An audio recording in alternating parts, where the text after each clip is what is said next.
જય માતાજી મિત્રો, સુરેન્દ્રનગરથી હું જન્મરાજસિંહ પરમાર અને મારા મમ્મી પૂર્ણાબા પરમાર ફરી આપનું હાર્દિક સ્વાગત કરીએ છીએ અમારી ચેનલ દરબારી રસોઈમાં। મિત્રો આજે આપણે લીલા વટાણાની ખાસ્તા કચોરી બનાવવાના છીએ। જો મિત્રો તમે આ રેસીપી તમારા ઘરે ટ્રાય કરશો તો નાના મોટા સૌ કોઈ આંગળા ચાટતા રહી જશે। તો ચાલો મિત્રો આપણે ખસ્તા કચોરી બનાવવાની શરૂઆત કરીએ। તો મિત્રો અહીંયા ખસ્તા કચોરી બનાવવા માટે મેં અહીંયા એક આદુ લીધેલું છે, ત્યારબાદ લીલા મરચાં લીધા છે, ત્યારબાદ લીલા ધાણા લીધા છે અને લીલા વટાણાને પણ મેં અહીંયા લઈ લીધા છે। તો મિત્રો આટલી વસ્તુનો ઉપયોગ કરીને આપણે સ્ટફિંગ બનાવશું।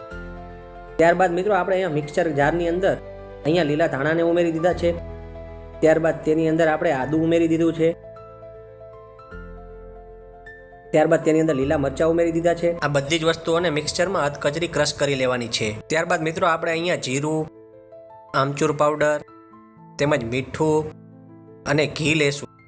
તદુપરાંત મિત્રો આપણે અહીંયા દળેલી ખાંડ અને હિંગ પણ લઈ લેશું। આ સાથે મિત્રો આપણે અન્ય વસ્તુ જેવી કે ગરમ મસાલો, ચાટ મસાલો, ધાણા જીરું પાવડર તેમજ સંચળને પણ લઈ લેશું। મિત્રો આટલી વસ્તુનો ઉપયોગ કરીને આપણે એકદમ સરસ મજાની ખસ્તા કચોરી બનાવવાના છીએ। મિત્રો હવે આપણે અહીંયા એક પેનની અંદર અંદાજે 1 ટેબલ સ્પૂન જેટલું ઘી લઈ લેશું।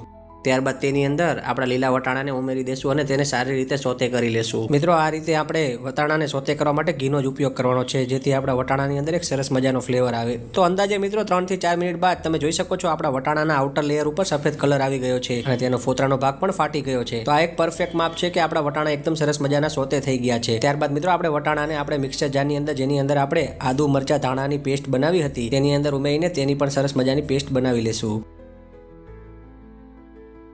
તો મિત્રો તમે અહીંયા જોઈ શકો છો આપણા લીલા વટાણા, ધાણા, મરચા અને તમામ વસ્તુઓમાંથી બનાવેલી સરસ મજાની કચોરીમાં ભરવા માટેની સ્ટફિંગ માટેની પેસ્ટ બનીને તૈયાર થઈ ગઈ છે। તો મિત્રો તમે આ રીતે જ તમારી પેસ્ટ બનાવજો તો એકદમ સરસ મજાની બનશે। ત્યારબાદ મિત્રો હવે આપણે એક પેનની અંદર તેલ ગરમ થવા માટે લઈ લીધું છે।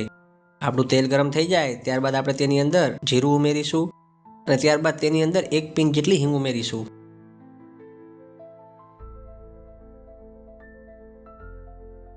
તો મિત્રો આપણું જીરું એકદમ સરસ મજાનું ફૂટી જાય ત્યારબાદ તેની અંદર માપમાં અંદાજે અડધી વાટકી જેટલા ચણાના લોટને ઉમેરીશું। મિત્રો અહીંયા ચણાના લોટને ઉમેરવાથી આપણા સ્ટફિંગમાં એક સરસ મજાનું બાઇન્ડિંગ આવશે તેમજ આપણા સ્ટફિંગની અંદર થિકનેસમાં પણ વધારો થશે। તો મિત્રો અહીંયા ચણાના લોટને આપણે થોડીવાર સારી રીતે રોસ્ટ થવા દઈશું। ત્યારબાદ મિત્રો આપણે તેની અંદર જે આપણે વટાણામાંથી જે સ્ટફિંગ મટીરિયલ બનાવ્યું હતું તેને ઉમેરીને તેને સારી રીતે મિક્સ કરી લેશું અને તેને થોડીવાર માટે પેન પર ગરમ થવા દઈને અને એકબીજા સાથે સારી રીતે મિક્સ થાય ત્યાં સુધી હલાવી લેશું। મિત્રો આ બધી જ વસ્તુ એકબીજા સાથે સારી રીતે મિક્સ થઈ જાય ત્યારબાદ આપણે તેની અંદર મસાલા કરીશું, જેની અંદર આપણે તેમાં આમચૂર પાવડર ઉમેરીશું,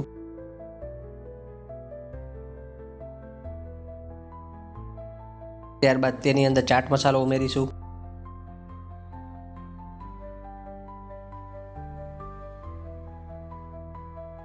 ત્યારબાદ તેની અંદર સંચળ પાવડર ઉમેરીશું। મિત્રો અહીંયા સંચળ પાવડર એક ગેમ ચેન્જર આઇટમ છે। જો તમે સંચળ પાવડર ઉમેરીને તમારું સ્ટફિંગ બનાવશો તો એકદમ સરસ મજાનું બનશે। ત્યારબાદ મિત્રો આપણા સ્ટફિંગની અંદર આપણે ધાણા જીરું પાવડર ઉમેરીશું અને અંતતઃ સ્વાદ અનુસાર થોડું મીઠું ઉમેરીશું તેમજ દળેલી ખાંડ ઉમેરીશું। આ ઉપરાંત મિત્રો આપણે અહીંયા ગરમ મસાલો ઉમેરીશું। હવે આ બધી જ વસ્તુઓને મિત્રો આપણે સારી રીતે મિક્સ કરી લેશું, જેથી આપણું સ્ટફિંગ એકદમ સરસ મજાનું બનીને તૈયાર થઈ જાય। તો મિત્રો તમે જોઈ શકો છો કે આપણું સ્ટફિંગ એકદમ સરસ મજાનું બનીને રેડી થઈ ગયું છે। તો હવે તેને આપણે કાઢી લેશું। તો મિત્રો જોઈ શકો છો એકદમ સરસ મજાનું ચટાકેદાર ટેસ્ટી આપણું ખસ્તા કચોરીમાં ભરવા માટેનું ફિલિંગ સ્ટફિંગ તૈયાર થઈ ગયું છે। તો તમે પણ તમારા ઘરે આ રીતને ફોલો કરજો, જેથી તમે પણ એકદમ સરસ મજાની ખસ્તા કચોરી બનાવી શકો। તો મિત્રો હવે કચોરી બનાવવા માટે મેં અહીંયા માપમાં અંદાજે 4 વાટકી જેટલો મેંદાનો લોટ લીધો છે, તેની અંદર 1 ચમચી જેટલું મીઠું ઉમેર્યું છે અને માપમાં 1 વાટકી જેટલું મેં તેલ લીધેલું। મિત્રો તમે અહીંયા ઘીનો પણ ઉપયોગ કરી શકો છો। મિત્રો અહીંયા તમે જેટલો લોટ લો તેના 1/4 ભાગનું તમારે અહીંયા મોવણ લેવાનું છે। આ એક પરફેક્ટ માપ છે અને આ રીતે મુઠ્ઠીભર બેટર થાય ત્યારબાદ આપણે તેની અંદર પાણી ઉમેરીશું। મિત્રો મારે અહીંયા 1 થી 1.5 કપ પાણીની અંદર આ રીતનું સેમી સોફ્ટ એકદમ સરસ મજાનો લોટ બંધાઈને તૈયાર થઈ ગયો છે। મિત્રો આપણો લોટ બંધાઈ જાય ત્યારબાદ આપણે જે સ્ટફિંગ બનાવ્યું હતું તેને આ રીતે ગોલ ગોલ લુવા બનાવીને લઈ લેવાનું છે, જેથી આપણે તેની અંદર આપણે જે લોટ બાંધેલો છે તેના લુવા બનાવીને તેની અંદર આપણે આ ફિલિંગ મટીરિયલને ફિલઅપ કરી શકીએ અને જેના લીધે આપણી ખસ્તા કચોરી એકદમ સરસ મજાની બને। મિત્રો અહીંયા જ્યારે આપણે ખસ્તા કચોરીનો લોટ બાંધીએ ત્યારે એ વાતનું ખાસ ધ્યાન રાખવાનું છે કે આપણો લોટ જેટલો બને તેટલો વધારે ઢીલો અને સોફ્ટ હોય, કારણ કે આપણે અહીંયા આપણી કચોરીને વણવાની નથી પરંતુ તેને હાથની મદદથી જ શેપ આપવાનો છે। તો મિત્રો હવે આપણે આપણા લોટને બાંધ્યા બાદ તેને 5 થી 10 મિનિટ માટે રેસ્ટ આપ્યો હતો। રેસ્ટ આપ્યા બાદ આપણે આપણા લોટમાંથી આ રીતના ગોળ લુવા બનાવી લેશું અને ત્યારબાદ આ લુવાને આપણે ચપટા કરીને આપણે જે રીતના રોટલીના લુવા કરતા હોઈએ એ પ્રકારના લુવા અહીંયા કરી લેવાના છે। તો મિત્રો આ રીતે લુવા કરવાથી આપણે ના વણવાની ઝંઝટ વગર એકદમ સરસ મજાની અને ફૂલે તેવી એક સરસ મજાની આપણે કચોરી બનાવી શકશું। મિત્રો આપણે લોટના લુવાને આ રીતે કટોરીના શેપમાં ધીમે ધીમે ગોળ ગોળ ફરતા ફરતા કિનારી ઉપર પ્રેશર આપીને તેની એક વાટકીનો શેપ આપી દેવાનો છે। ત્યારબાદ તેની અંદર જે આપણે ફિલિંગ મટીરિયલ બનાવ્યું હતું તેને ભરી લેવાનું છે અને ત્યારબાદ તેને આ રીતે ગોળ ફેરીને તેની ટોચનો ભાગ કાપી લેવાનો છે। તો મિત્રો આ રીતનું આપણું એક લુવું તૈયાર થઈ જાય ત્યારબાદ તેને હથેળીની મદદથી જેન્ટલ પુશ આપતા આપતા તેને એક પૂરીનો શેપ આપવાનો છે। મિત્રો તમે જોઈ શકો છો આ રીતે આપણે બધી પૂરી બનાવવાની છે અને મિત્રો આ વખતે તમારે ખાસ વાતનું એ ધ્યાન રાખવાનું કે તમારે પૂરીને વધારે પુશ નથી આપવાનું, કારણ કે જો તમે પૂરી ઉપર વધારે દબાવ આપશો તો તમારી પૂરી ફાટી જશે અને તમે જ્યારે ખસ્તા કચોરીને ફ્રાય કરશો ત્યારે તેની અંદરનું ફિલિંગ મટીરિયલ બહાર નીકળી જશે। તો આ વાતનું પણ એક ખાસ ધ્યાન રાખજો। તો ચાલો મિત્રો હવે ખસ્તા કચોરીને ફ્રાય કરવાની શરૂઆત કરીએ। મિત્રો અહીંયા એક પેનની અંદર મેં તેલ લઈ લીધું છે। ત્યારબાદ ગેસની મીડિયમથી હાઈ ફ્લેમ પર આપણે તેની અંદર કચોરી ઉમેરવાની શરૂઆત કરીશું। મિત્રો તમે જ્યારે તેલની અંદર કચોરી ઉમેરશો ત્યારે બધી જ કચોરી છે તે તેલની અંદર નીચે બેસી જશે। તો મિત્રો આ દરમિયાન તમારે કચોરીને હલાવવાની નથી। આ છે એક અગત્યની ટીપ।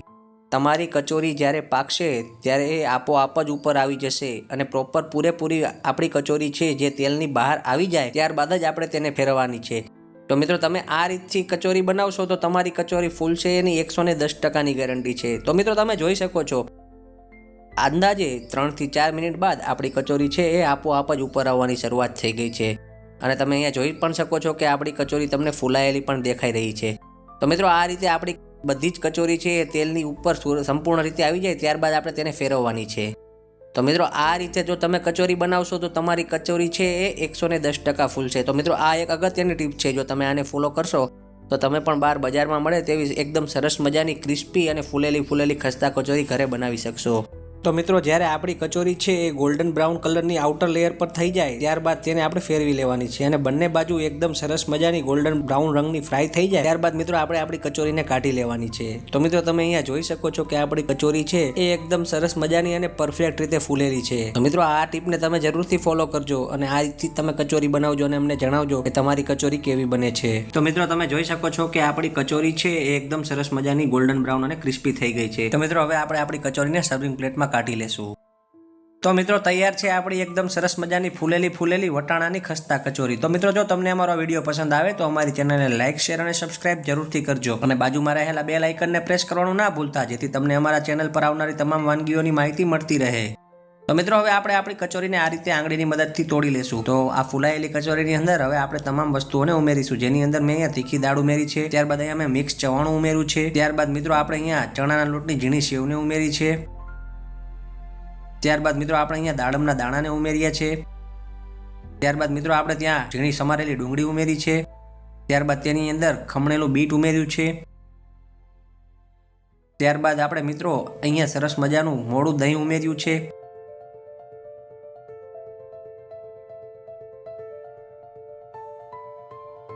ત્યારબાદ આપણે તેની ઉપર દાડમના દાણા ઉમેર્યા છે, ત્યારબાદ મિત્રો આપણે તેના ઉપર વિડીયોમાં દર્શાવ્યા અનુસારની વસ્તુઓ ઉમેરીને તેને ગાર્નિશ કરીશું। મિત્રો આમાંથી તમે કોઈ પણ વસ્તુ જો ના ખાતા હોય તો તેને સ્કીપ પણ કરી શકો છો। મિત્રો અંતતઃ મેં તેની ઉપર ટોમેટો કેચઅપ ઉમેર્યો છે।